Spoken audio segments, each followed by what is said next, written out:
Thank you Jesus. Praise the Lord. ಕರ್ತನಲ್ಲಿ ಪ್ರೀತಿಯ ದೇವರ ಮಕ್ಕಳೇ, ಈ ಸಾಯಂಕಾಲ ವೇಳೆಯಲ್ಲಿ very good evening all of you.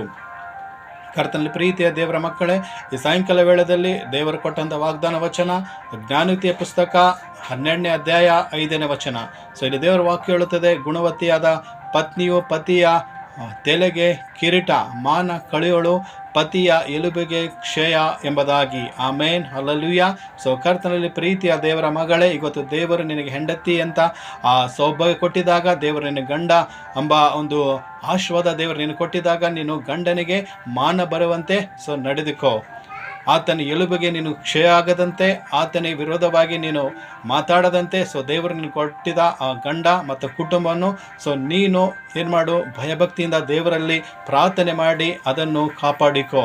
ನಿನ್ನ ಗಂಡನಿಗೆ ಏನಾಗ್ಯೋ ಆತನ ತಲೆಗೆ ಮಾನ ಬರುವಂತೆ ಕಿರೀಟವಾಗಿ ನೀನು ಇರಬೇಕು ಎಂಬುದಾಗಿ ದೇವರ ವಾಕ್ಯ ಹೇಳುತ್ತದೆ. ಅದಕ್ಕೆ ಕರ್ತನಲ್ಲಿ ಪ್ರೀತಿಯ ದೇವರ ಮಗಳೇ, ನೀನು ಆತನ ಎಲುಬಿಗೆ ಕ್ಷಯ ಆಗದಂತೆ, ನಿನ್ನ ಗಂಡನಿಗೆ ಮಾನ ಬರುವಂತೆ ದೇವರಲ್ಲಿ ನೀನು ಆಶೀರ್ವಾದ ಪಡೆದುಕೋ ಎಂಬುದಾಗಿ ದೇವರ ವಾಕ್ಯ ಇಲ್ಲಿ ಹೇಳುತ್ತದೆ.